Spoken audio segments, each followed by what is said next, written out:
Welcome into another episode of Ask Knuckles Anything. And in this episode, we have Tim joining us per the fans' request. And we're going to start it off with Tim. So, you play with a bunch of guys. With me? It's my segment. No. I'm the special guest here, Yeah, the special guest. You're the first Filipino to come on to ask the question. So, go ahead.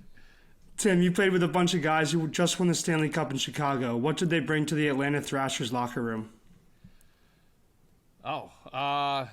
Well, just experience. I mean, we had Bufflin, Ladd, Sopel, and just kind of experience at the time. I mean, we only were there another year and a half, and then we went to Winnipeg. But at that time, it was pretty cool to, at least for me, to kind of be around guys that just recently won it. So it was they were all like good teammates, good veteran guys, and like I said, just guys that. Yeah, what'd you learn from her?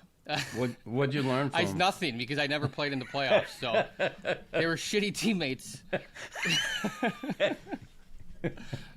So, yeah, that was really it. Chris, someone said they noticed you fought Behn Wilson 3 times in preseason games while with Montreal, and then 1 time during the regular season when Ben had to move to Chicago, and of course no video surfaced of those tilts. How did those go, and what was your opinion of Behn Wilson as a fighter? Oh, he's a good fighter. He's tough. It's funny. In the documentary, The Last Gladiators, Mark Napier talks about that fight with Behn Wilson. So whoever's asking, watch The Last Gladiators. And when you get to Napier, Behn Wilson had him in the corner, and he was giving it to him. And I came in and I cranked him, one-punched him. And Napes explains that in the thing. But the one in Chicago, I remember distinctly because I was coming in on the forecheck, and Murray Bannerman was the goaltender. And the defenseman went behind the net, and I cut across in front, but I was like at the top of his crease, kind of close to him, but I wasn't going to hit him. I was just angling that defenseman off so I can put him through the glass in the corner. And as I'm coming across, just as I'm turning, he stepped out at me, and I chopped him right in the chin with my stick and kept going. But I hit him really quick. I'm coming, and boom, I hit. As soon as he stepped out, I got him right in the chin, and you could hear it almost. And then Behn Wilson came after me, and we fought at center ice. It was a good fight. I've seen it somewhere, the Behn Wilson and me in Chicago. I saw that one. Pretty good fight. Is that a coach? Is he a coach? Behn Wilson, no, like he was a maniac. Big, he was like 6'3", 6'4", big redheaded. You know that redheaded stepchild defenseman. Yeah. But he was tough as nails and typical, consummate Philadelphia Flyer. Okay. Tim, so they said you were awesome with the Chicago Wolves. You're a Chicago kid. There's 2 baseball teams. Could Chicago support 2 hockey teams? I don't know. That's a good question. I would think they could, but hockey is big now in Chicago, especially the youth hockey side of things, and I think it's growing. And I feel like there's a lot of Hawks fans, so I don't know. That's a good question. I thought you were going to ask me if I was a Sox or a Cubs fan, and. Well, what are you, a Sox or a Cubs fan? Are you a Sox or a Cubs fan? Whoever's winning, whoever's winning. I grew up a Sox fan. I mean, Cubs. I don't mind the Cubs. I'm not a big baseball fan where I'm like super divided, but a Sox fan. I grew up. But as far as supporting 2, probably I would say I think they would be able to, but I don't know. That's a long shot. It probably never will happen. So you're not a baseball fan, huh? You don't like watching guys standing around scratching their balls. No, I mean, it's, that's a good, you ever been to it? When's the last time you went to a game? I feel like I'll stay for like 3 innings and you're just not, I don't know. It's not that I don't I hate baseball. It's just, it's a little slow. How about Wrigley? You've been to Wrigley though, no? Yeah. Wrigley's awesome, going, the difference between Wrigley and then obviously going to a Sox game is Wrigley, it's just like a big party. No one's even watching. Everyone's just walking around and just, it's nuts. And then you go to a Sox game, everyone's kind of watching the game. But no, Wrigley's awesome. I've been to Fenway too. Both Fenway's awesome, right? The Green Monster. Oh yeah. Incredible spot. And to put, how brilliant was that, putting seats up top of the Monster? for years. They just had a net up there.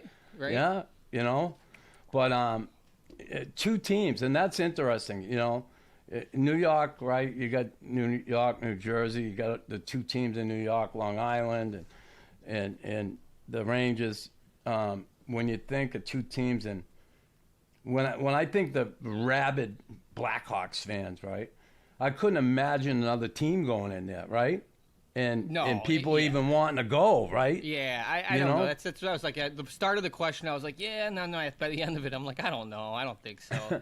I think there's hockey's big in Chicago, but like I've always said, they're Hawks fans. They're not, like if you're at a bar and a Hawks game's on, like when it's over, they're not putting like the Columbus game on, right? Like they're like they're not putting another hockey game on. So they're just looking to see how many people were shot this weekend in Chicago. Yeah. Like last weekend, it was 50, right? Yahoo. Yeah, we don't really hear about those. I feel like there's not many cities that can actually support two professional hockey teams. Well, they're trying New York, Toronto. LA.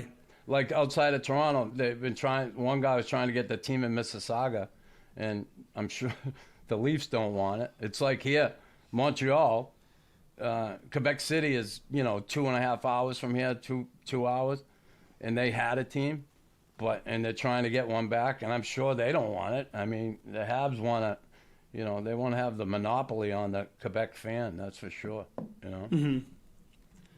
So Knuckles, who was better in their peak at net, Tretiak or Ken Dryden? Ooh, man. The thing is, one played international hockey all the time, and the other played in the NHL. So it's, he's one of the best ever in the NHL, Dryden. You can't, he played 10 years. How many Stanley Cups? 5, 6, something like that? Like, hello. Two different goaltenders, Dryden stand up, one of the last of the stand. It looks funny when you see him now. He hardly ever went down. If he went down, he fell, right? The style of goaltender now, Patrick Waugh came in, started doing the butterfly, and then everybody started doing it, and you just don't see those stand-up goalies anymore. But Tretiak kind of was a hybrid. He did both, stand up, but he also went down. Listen, they're both incredible goaltenders. I can't tell you and say, oh, Dryden was better than him, Tretiak was better. I can't distinguish that. What I will say is anytime I had goaltenders as a coach or as a player, just stop the fucking puck. Who was more weird? Because goalies are weird. So who was more weird? Well, I don't really know. I've met Tretiak at a couple of things, but Ken Dryden, I wouldn't say he's weird. He's very intelligent. He's a human form of AI. Yeah, well, that was my way of asking who was intelligent. Weird means intelligent. That's what I meant. Okay. Dryden. Yeah, okay. Tim, how was Claude Noel as a coach? I loved him. He was he was good. I don't know. I always base coaches on. I think Nux, you can agree like how they treat you, and I felt like with me, he gave me a chance, and he was a little like, I think he's a very like joyous, like happy kind of, always in a good mood kind of person, which is great. But sometimes I think that's when you're 0-10. Yeah. Like it's good, and he wasn't like the nice guy, but he was just. It was I don't know. He was different, but like I said, I liked him as a coach, as a a person. He was great. I just remember I got put on waivers in training camp, and he gave me like my exit meeting call. Like he was just like, hey, you're not a top 6 guy. Like you'll do well, and like just really just like I thought for sure I was going to St. John's, and then like I cleared waivers and never got sent down, and then like Cheval Dayoff was like, hey, just come to practice. So like I already had all my shit packed, so I like came back to the rink with my bag, and I saw Claude Noel, and he's just like, oh, you're still here, and he gave so he's like, you're still here, but gave me Nux, and I was like, oh, I don't know how to take that, but that's the kind of guy he was. So they asked you to practice? Yeah. They basically. So how long did you stay after that? Like the whole year. Oh, you stayed the whole year. Yeah, but here's the thing, though. Right. It's like it was tough because I came in they just didn't. they like the numbers. They were like, just like, yeah, just come to practice. You know, because I was like waiting, you know, at the hotel, waiting for like my flight, like almost just waiting for the information. And then they're just like, you know what, just come to practice. I was like the extra forward, and they had like the 4 lines up, and not even like my number below the 4 lines. It was like at the bottom of the board. And I just practiced. I was like Rudy for like the first 5 days, just you know, killing penalties in practice, and then we started off. I think like, you know, I was just around for like the first 5 games, and we were like 1-4 or something. And then I got put in, and then just kind of hung around, and then injuries happened. Like they finally gave me that like get your own place letter, like right around like December. So it was, you know. How did you feel when you cleared waivers and no one wanted you? Oh, well, I say that because it happened to me. At least I thought it did. I was like, I'll be honest. Like when I got told I was getting sent or, you know, put on waivers, I remember calling my dad, and I was like 30 years old. I was crying. Like this was on the drive home, because I was just like at that point. You know, I mean, it's hard to explain sometimes that, and for people to understand unless you've kind of, I guess, tried to go through it or whatever. But like at that point, I was like, after all of this, and I still can't, like I still can't make it. Like in the year before, I played 45 games or something. So we got sold to Winnipeg, and they fired the whole staff in Atlanta. And I mean, it's a long story, but yeah, I was like a loser for getting put on waivers, and then like I was even more of a loser for clearing. And then when I came to practice, and the coach was like, "You're still here," like, you know. But I knew a lot of the guys. Everyone was, you know, that was probably the thing I had going for me. And did you play when you came back that year? Did you play a bit? You said you were there the whole year, but did you play? I played 63 games. I had 28 points. I'm going to give you all my stats. 11 goals. No, I mean by Christmas I was playing 20 minutes a night on the first line. So it was, you know. So there you go. You know, and I remember, you know, I was never like a guy that would just like feel sorry or mope around. I mean, it was just at that point though, I was like, it did kind of like, was like, man. Yeah, it sucked. I was put on waivers my last year in Boston there, and Serge picked me up. But you know what happened? Like the cutoff's at 3:00, right? You know, because West Coast and all that. Anyway, it's like 1 minute of 3, and no one picked me up. I'm like, my career's over. I'm done. Yep. It's over. And sir, all of a sudden, someone come running in the room about 3:05. I'm like bummed out. I mean, this is it. I mean, I was on waivers, but I was still gonna be in Boston, and I probably would have just sat in the stands the rest of the season if no one picked me up. But Serge waited until the last minute, last 30 seconds to put his claim in, because he was worried that if he took me early right away, someone might have stepped in and, you know, somebody in a lower position in the league might have stepped in and taken me. That's all. Yeah, it's weird, right? Like they're like, we don't want someone to get you, but we want to keep you, but not play you. But we also, like it's like, what do you just let me go, like, and not pay you? Yeah. No, speaking of going back to that Andrew Ladd or the Hawks question, I mentioned Andrew Ladd. He was our captain. You know what I love about him? He's a friend, obviously too. But he, you know, it was at a point in Winnipeg where I was playing, you know, 4th line, but I was running the point on the power play.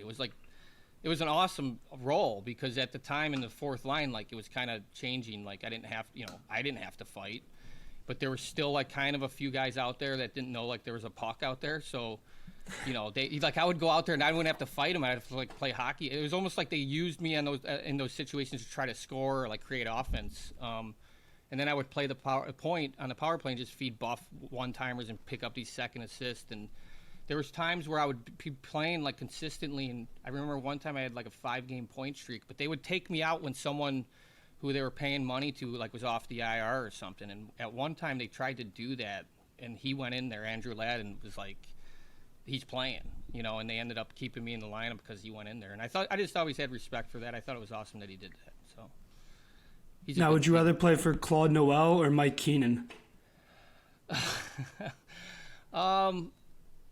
Probably Claude Noel. Yeah. I don't know. I mean, I would say like, because Mike Keenan, that's a good question, because Mike Keenan like knows how to win though too, right? Not saying Claude Noel didn't, but you know, it's Yeah, that's a good question. But probably Claude Noel, just because he was easier on me mentally. Mike loves abusing I people. still like wake up in the middle of my sleep. I'm like, Keenan, shit.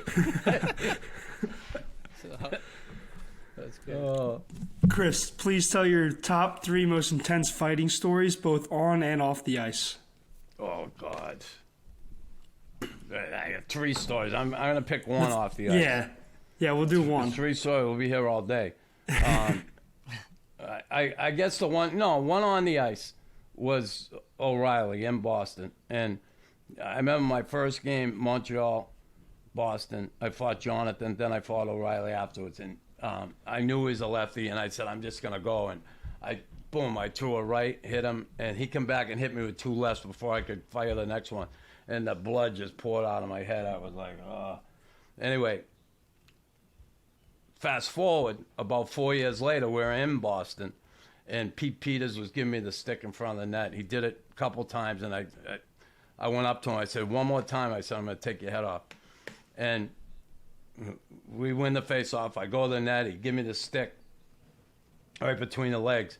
And we turned the puck over, and Boston started going down our end of the rink. And I start back-checking. I get to the blue line. I thought, wait a minute. I said I was going to do something about it. I'm going to do something about it. I turn around. Boston now is 5 against 4 going up our end of the rink. I turned right around, and I went up to Pete Peters, and I skated up to him, and he just stood there, and I went, boom, and I cross-checked him right in the cage. And down he went like he was dying. So all of a sudden, everybody heard it. You could hear the crowd react. And all of a sudden, the whistles blew and play stopped. And O'Reilly came, and he come flying down the rink after me. And I was just standing there waiting. I was in the corner. I had my back to the wall, and he's coming. And Kevin Collins, the linesman, like always, instead of just staying the fuck out of the way, trying to get in and stop him from coming. And he's coming. I just, boom, I hit him with one punch, and boom, down he went. And I cut him open here pretty bad. And I'm telling you, for 2 weeks, I mean, we played the next 2 nights later in Philadelphia, and I fought Dave Brown. I couldn't even hold my stick. But it was, I'm telling you, it was, like, for me, probably it was a little bit of payback for that first time I fought O'Reilly, who I absolutely loved as a player growing up, you know. I absolutely loved him. But that was all Pete Peters' fault. And it's funny, I talked to O'Reilly years later, and he said, I really walked into that one. He said, I gave Pete Peters shit about that in the room because he told him, he said, when they were on the ice, he said, leave him alone, don't wake him up, blah, blah, blah, leave him alone. And he went ahead and took it on his own to fucking keep it going, and O'Reilly was pissed at him. But, I hated guys like that who took advantage of guys like O'Reilly. They wanted to be fucking tough guys because they know he'd be there to stick up for him. But Pete Peters, oh well. My first NHL goal I scored on Pete. And I got nothing against Pete. Not a bad guy. But, in hockey, I do. Anyway. Tim, what's your favorite memory in both Winnipeg on and off the ice?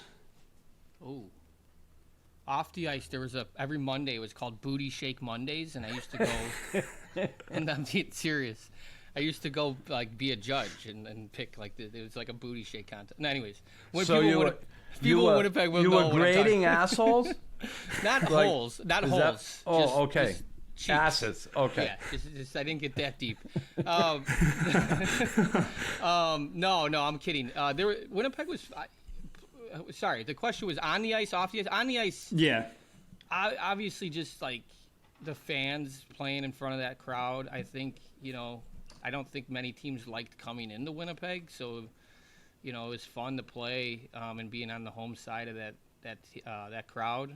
We were there the first year when we were kind of the joke was we were lovable losers kind of. We almost made playoffs, but they were just happy we were back. Now I hear they're losing, they get in fights and shit. They can't go outside. The fans get pissed off. But when I was there, it was just the fans were they're so passionate there. It's awesome. Canadian market, right, Tim? Exactly. The Canadian market. It's like you know when you're in Canada because the crowd reacts to like the actual game in a play. If someone's open, they know it. It's not like I always say the joke in Chicago is everyone's just like shoot. You're setting up for like a controlled breakout. You're like shut up. Like what are you doing? But I get shit from that all the time with my buddies and they're like, dude, why do you always rip Chicago fans? I'm like, I'm just kidding. But anyways, off the ice, no, it was just kind of it's a little city that gets a lot of heat from visiting teams, but it's a good city. Listen, everybody who I talked to that played there loved it. Now I know they had close teams, right? Because in the winter there, right? It's tough winter, and guys, you're like running to your car, like it's that cold. Right. You're like mad. It's so cold. You're like just in the car. You start your car, just waiting for the heat to come on, but you're just like fucking mad. That's how cold. That's how cold it gets. But. Sorry, what were you saying, Nux? Yeah, it was just a small city that, you kind of became like, if you're a Winnipeg Jet in Winnipeg, it's just kind of like you're just part of the city. You're like Elvis. Yeah, it's just fun, So, yeah, off the ice, I like being the man, and on the ice, I liked, running the power play. It's not the Booty Shake Mondays? No, Booty Shake Mondays was, that was part of it, I don't even think they have that anymore, but they did. Honestly, they had it. I'm sure they do. At the Palomino, it was called, and it was hilarious. It's just like this ass shaking contest, and I'd be like number 4. It's like, who am I? What am I doing? Any Palominos? I was just on waivers. Now I'm judging ass shaking contest. So. That was fun. States. Chris, what was the game like in the ECAC when you played? Yeah, 2 lines. You had the red line, and it was good hockey. And for me, honestly, I played that year at prep school. It was big to get ready for playing college hockey because, as a prep school, we played all JV teams of either Division I or Division II colleges. So it was pretty good. The competition was really good, so it prepared me for that. But, it took me a bit to get adjusted. But still, again, not maybe as fast as the game is today, but it was still a good, good quality hockey, the ECAC. If you love your pet like I love my St. Bernard Adele, you'll want to feed them a balanced, biologically appropriate raw diet. The reason I've chosen Formula Raw is because all blends of their food are locally sourced and they consist of exclusively human-grade meat and organs, as well as fruits and vegetables. And all products used are hormone and antibiotic-free. So like I said, if you love your pet like I love Adele, you'll choose Formula Raw.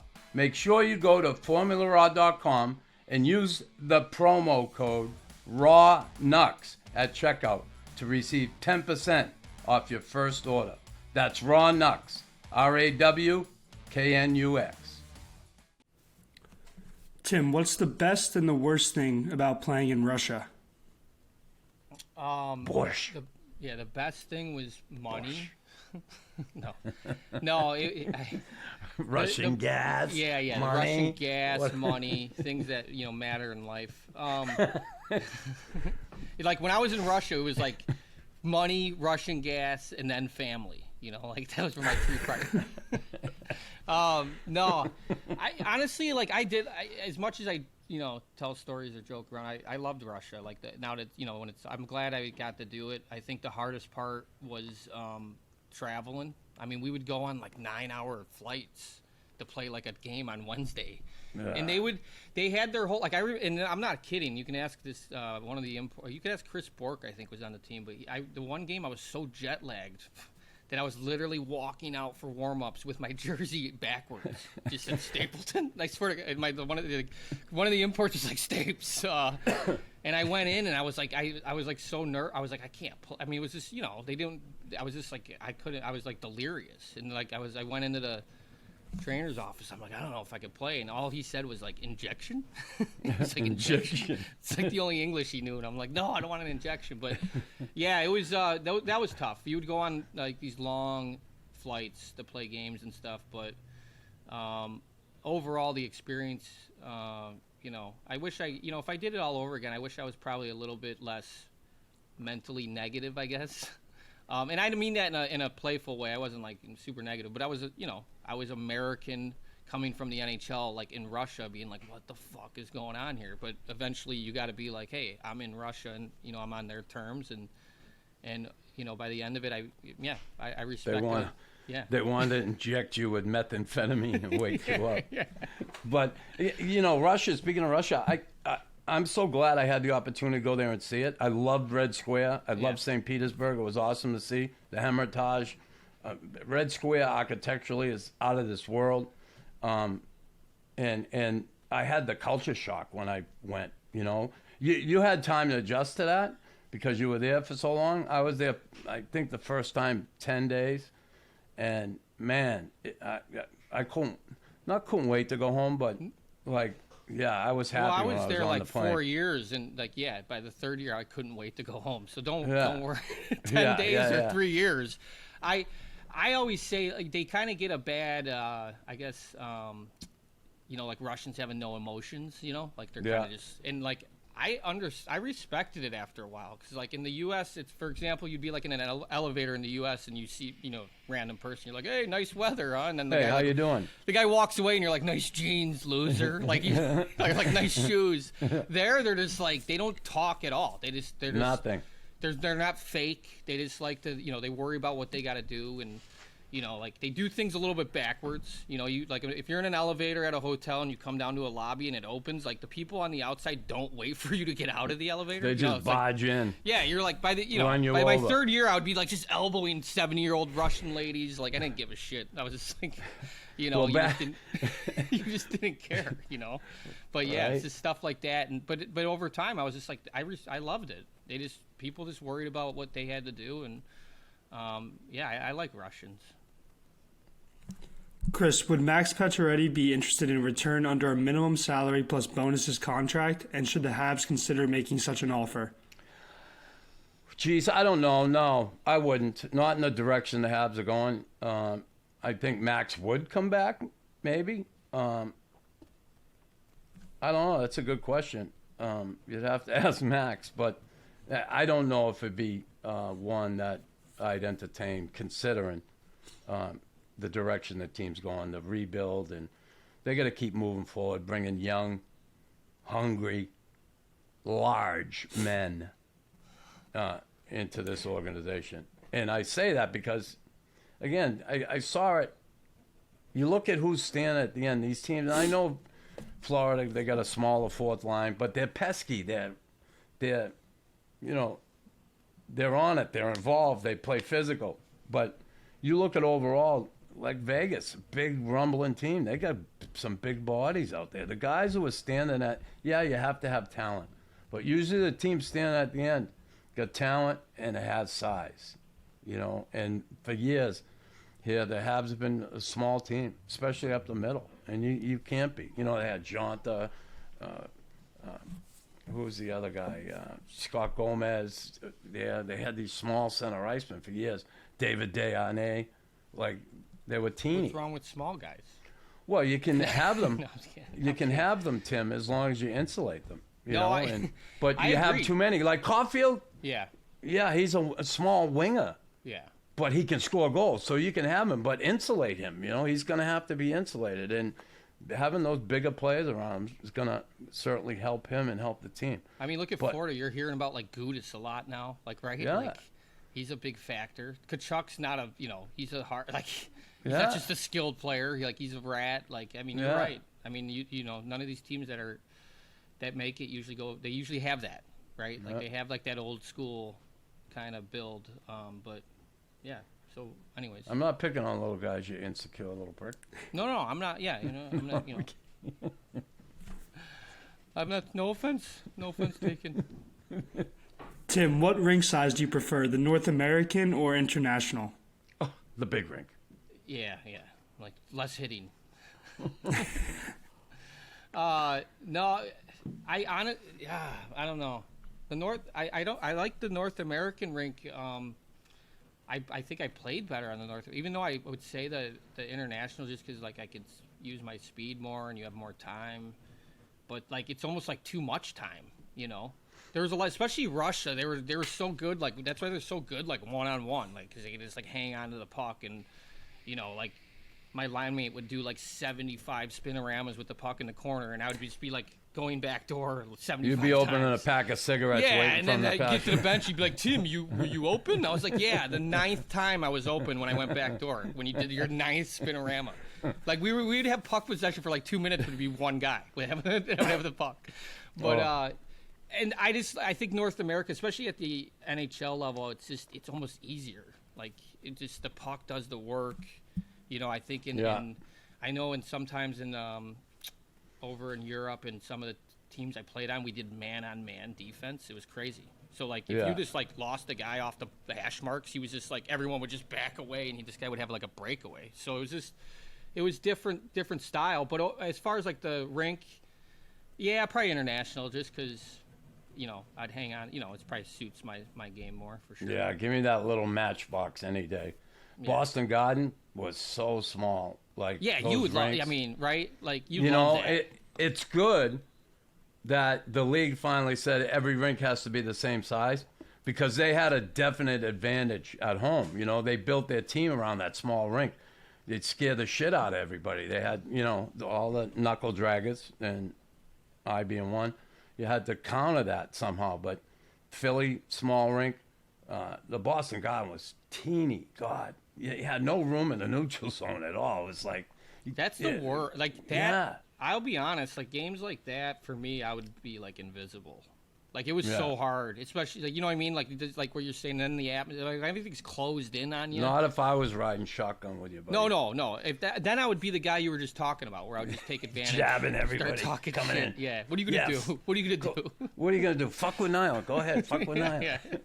You know, I had a center iceman, Guy Carbonneau, Hall of Famer, but Cobb, I used to tell him, Cobb, do whatever you want out here. I don't care. You know, I'll be there for you, whatever. And honestly, he was not a guy. He'd yap at guys here and there, but he never really took advantage of that on me. You know what I mean? Like maybe some guys would. He never did, which is good. But I always told him, do what you want, you know. I used to talk shit on the bench to like the toughest guy, and when he turned around, I'd tie my skates.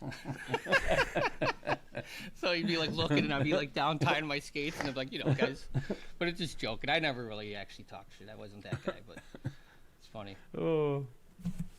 Speaking of Guy Carbonneau, someone said they met him at a softball tournament, and he appeared a little bit arrogant and aloof when compared to you, that you were much more approachable and willing to engage with fans. Was their perception off the mark or accurate? Accurate. I'm not saying in a bad way. Cobb is really quiet, very reserved, and a lot of people, we used to call him Cocky Cabo because, you know, he'd walk around with this, he has this air about him. But Cabo's a good guy. You sit down and talk with him. It's just, I guess he's not as approachable as some people are, like I am. I talk to everybody. And not that Cobb comes across like that. I can certainly see what this gentleman is saying, asking this question. But like I said, he's not a bad guy. He's different that way. Tim, this person says they always love hearing stories of playing for Vladimir Krikunov and Russian Gas. They said they're not sure if that was his name. Do you have any stories about him? Who's this person? Krikunov. This person's trying to get me. I got to go into witness protection after this. So thank you, this person.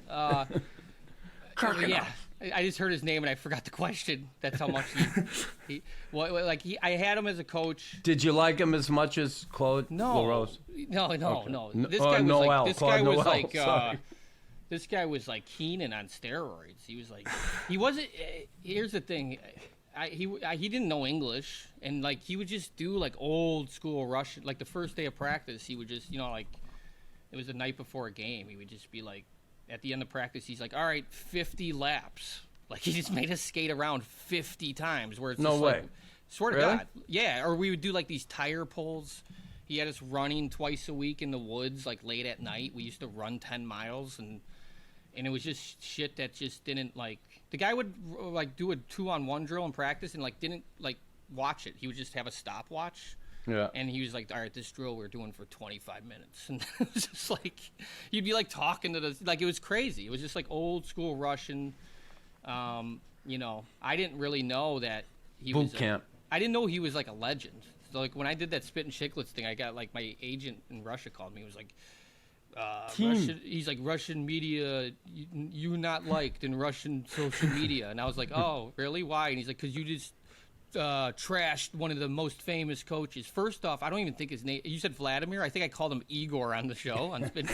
So that'd be like a Russian being like, yeah, that coach Bob Babcock or something. You know, like or like just some like you know what I mean, like Steve Bowman or something. Just saying he's the worst coach ever. So these Russians are like, who's Igor Krikunov? And then they realized who I was talking about, and they're like, this guy coached like Datsuk and all the guys. But for me.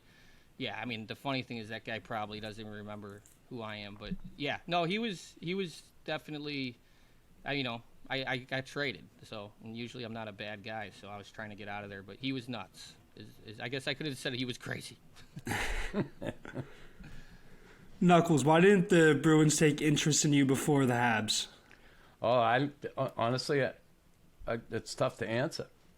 I mean, it's funny that the Bruins back then, they always liked to have local people in the lineup, like Milbury, right? Bobby Miller.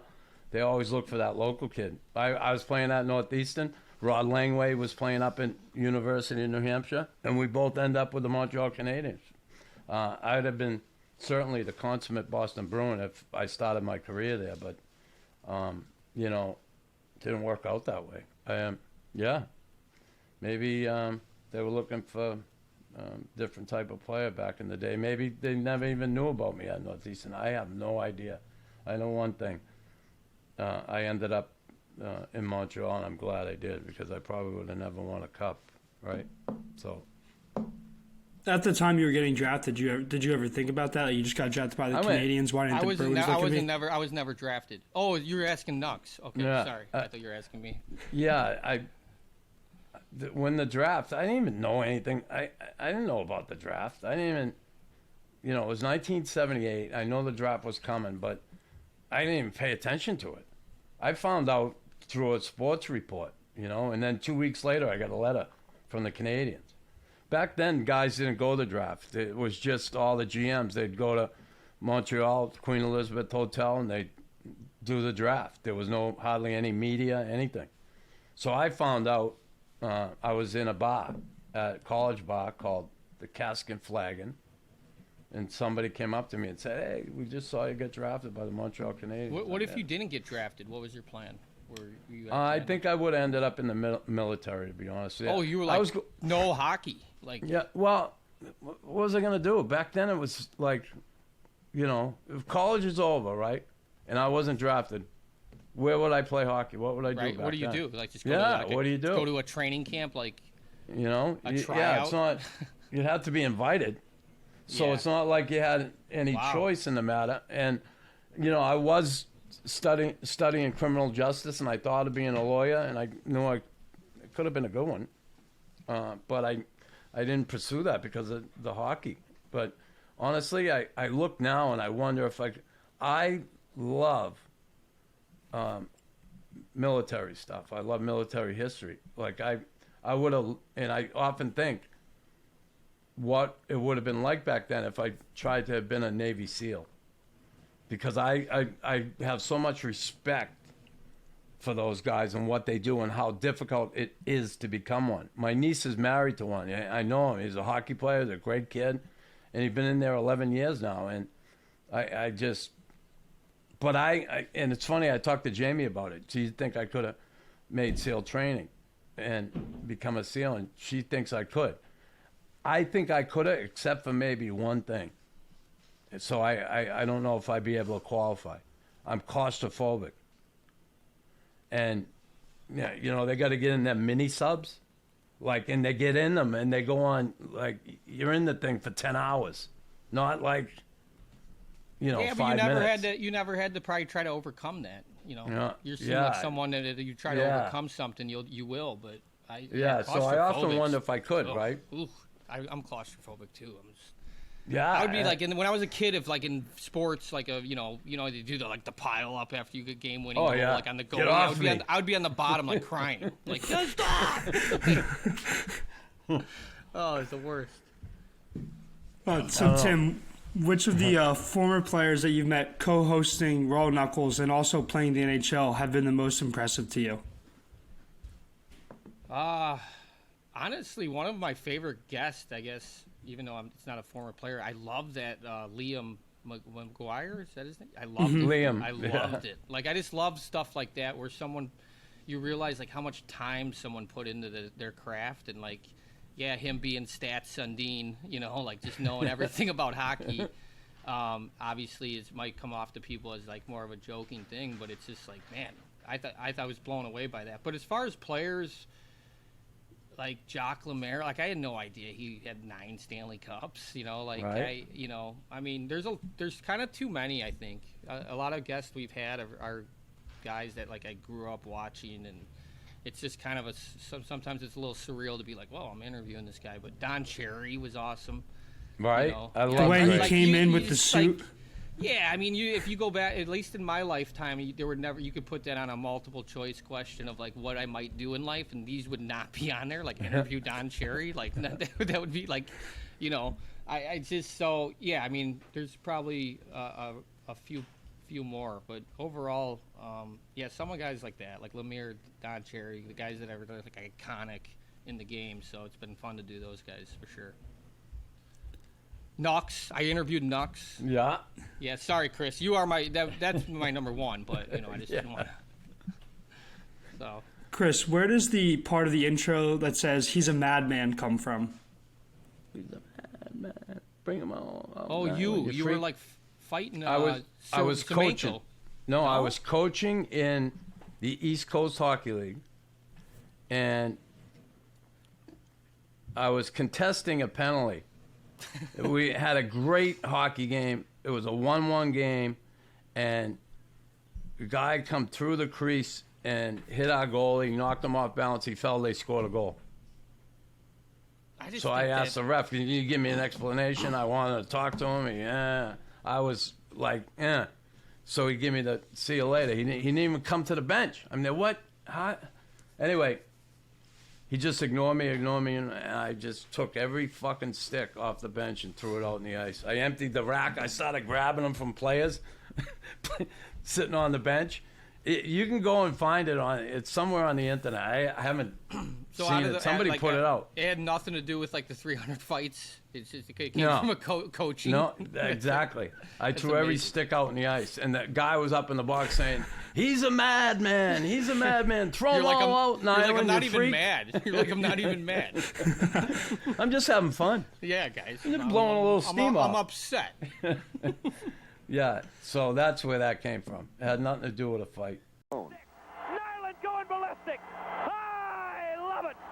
He's going to hit his own players. He's a madman. He's a freaking madman. Look at him going to town.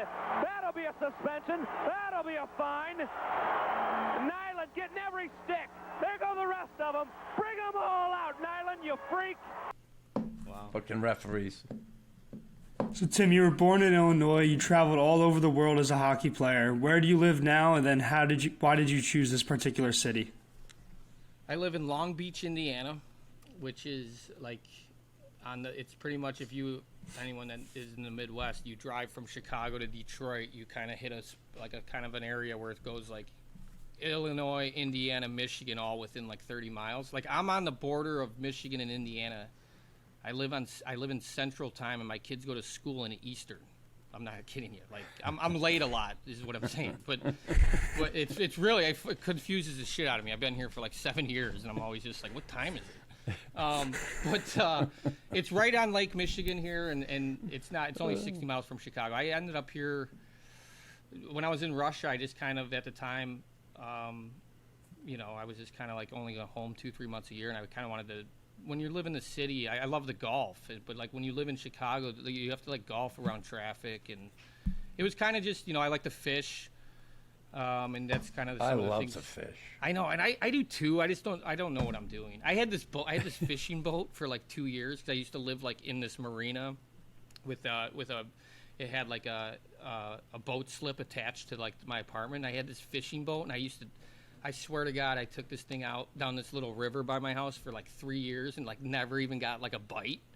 And like it got to a point where like you could see me coming like as I came in the marina, you'd see me slowly coming around like this turn, and then like my wife would always be sitting out there like, you catch anything? You know, she's like, finally I'd be turning the corner, I'd be like, shut the fuck, you know, I'd be like, I didn't catch shit. Like I'd be yelling at her. People are like, what's this guy yelling at? I was like, I just didn't know what I was doing, you know, but. Yeah, no, it's a place that it's kind of a summer place, but now a lot of Illinois people live out here just because, you know, with everything that's been going on in the last few years and the coronavirus and all that, everyone's kind of gotten out of Chicago. But yeah, no, it's how I ended up here, just from coming home in the summers in Russia. Chris, when did you start feeling comfortable doing interviews, especially since the Habs are the lifeblood of Montreal? You know, here they have so many press. Back in the day, it was like crazy, and it still is here. But yeah, you had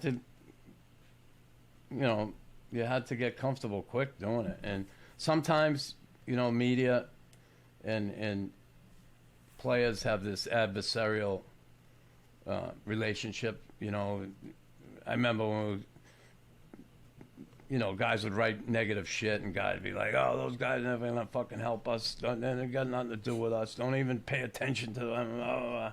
That's all you'd hear, you know. And there were certainly guys that are really fair in the media, and most of them are, but you get them few assholes that, you know, that you don't like, and they're controversial, put it that way. They don't always... write or report with the best interest in mind, if you put it that way. But I got comfortable. And listen, you know, I know when I go into Boston, they'd always want to talk to me because I'm a Boston kid and I fought and all that shit. Philly too, a little bit. So yeah, I just got comfortable with it. People ask questions, I give them my answer, and I was always, you know, up front and tell it like it is, you know. Tim, do Russian girls go for Americans? Ooh. Yeah, man, like, for sure. I mean, I wouldn't know, but no, I wouldn't know. I just, you know, I would assume. Yeah, no, they do. I mean, Russian women are beautiful, but you know, I don't know. I mean, I think maybe once, you know, if you went out there, you'd maybe experience like finding, you know, a woman that might be trying to get out of Russia. so you could be anything, and they'd be interested. But yeah, no, I know. I actually, Dylan Reese, our producer's son, is married to a Russian woman. So clearly, they like Americans. So the next of these questions are for the both of you guys. They don't like Americans. Full of shit, Tim. I was there to play hockey. I was there to play hockey. Americans. I played hockey, and that was the only reason I was there, and that's why I was there. Anyways. They like American dollar, not ruble. Rubles. Ruble. Do you guys prefer the Beatles or the Stones? Beatles. That's a tough one. I like the Beatles. I seen the Stones in concert. I saw them like in 1995 when they were like 70 years old. I saw them. They were good. They were still good then. No, I probably the Stones for me. Just, you know, but I like the Beatles. It's hard when you listen to a band and you know like a ton of the songs. Like that's always, you know, I was a big Tom Petty fan, and like I don't know. Don't bring the others into it. You guys don't want to know more about what else? Stones? I love Italian food's my favorite. Like, what else you guys want to know? I drive a truck. All right, anyways. The Beatles. Stones. You're like, it's Stones, dude. Just answer the question. When I was 6, the Beatles were big, right? And obviously huge at that time, crazy, and still are. But I remember going to a movie. They put out a movie called Help.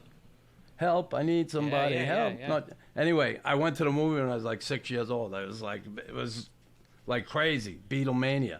So I had Beatle brain as a kid, you know, like most kids did.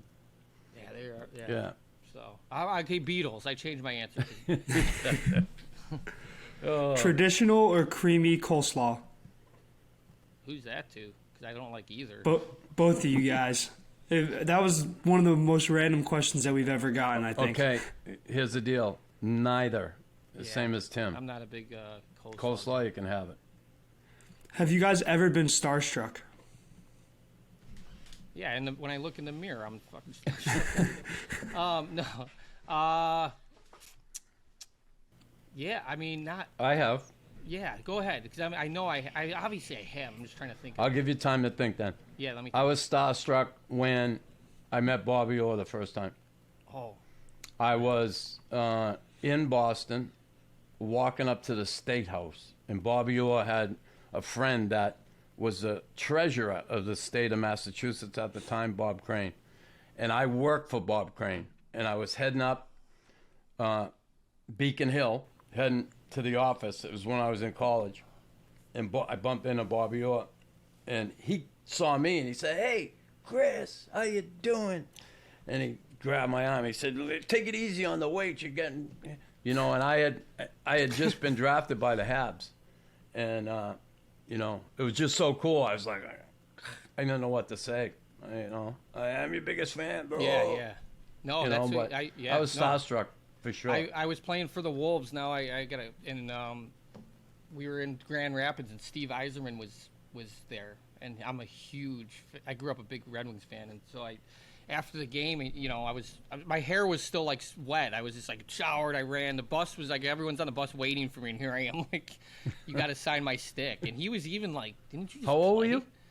I was like, oh, this was last summer. I was like, no. I was playing with the Wolves. I was in the AHL. Like the guy, he was clearly like didn't you just play?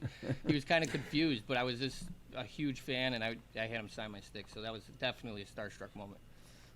How about like any Hollywood people, stars, like you know all the guys Chelly hangs with? Yeah, I went to a Kid Rock concert with Chelly one summer, and we hung out for a long time, pretty much all day with Ray Liotta.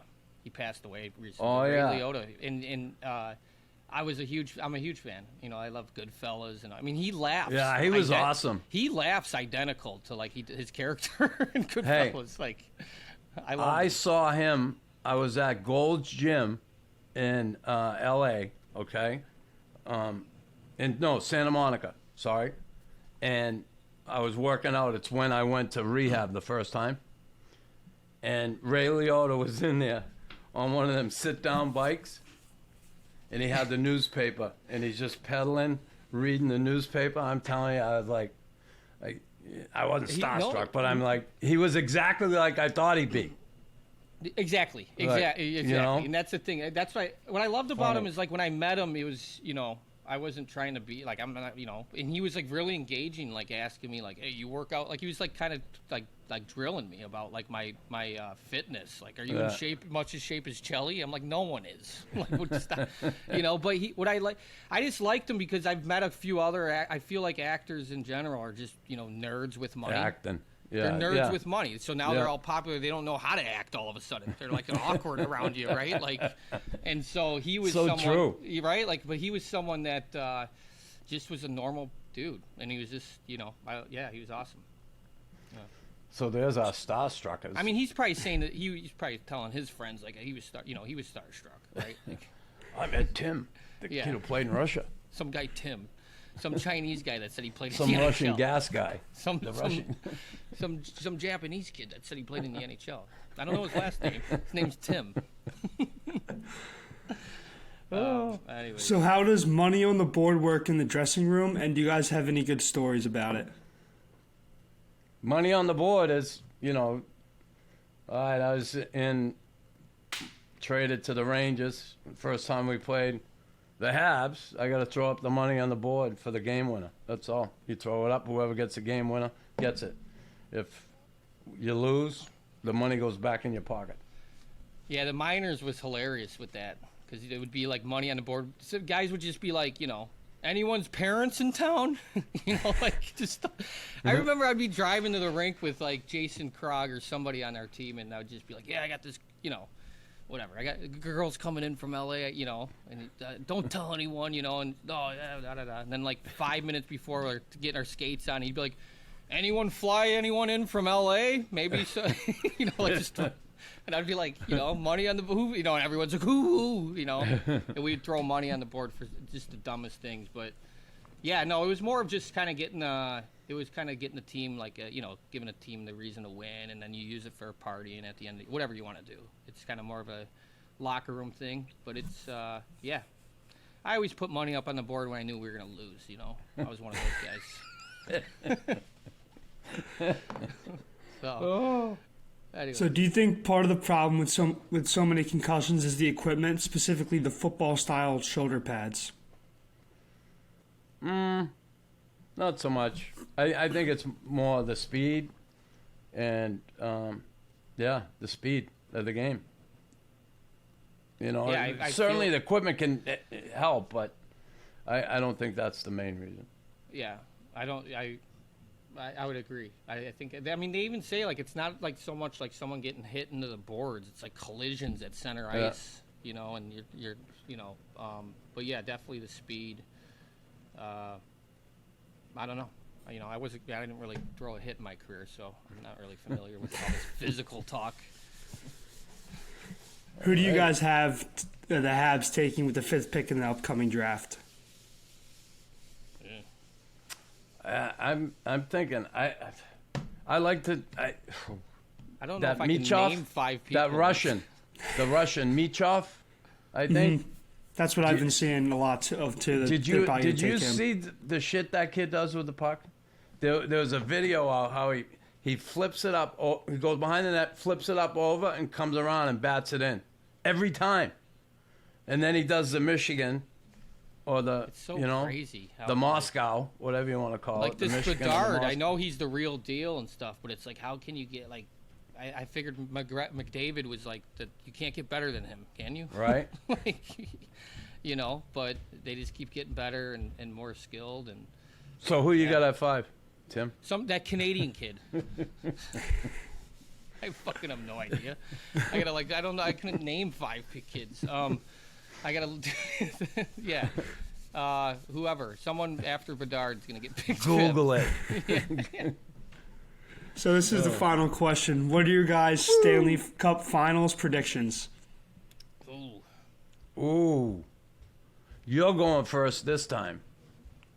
I'm gonna go Florida, just because I'm kind of like, actually that's who I want to win. My agent's there, or the GM, my old agent.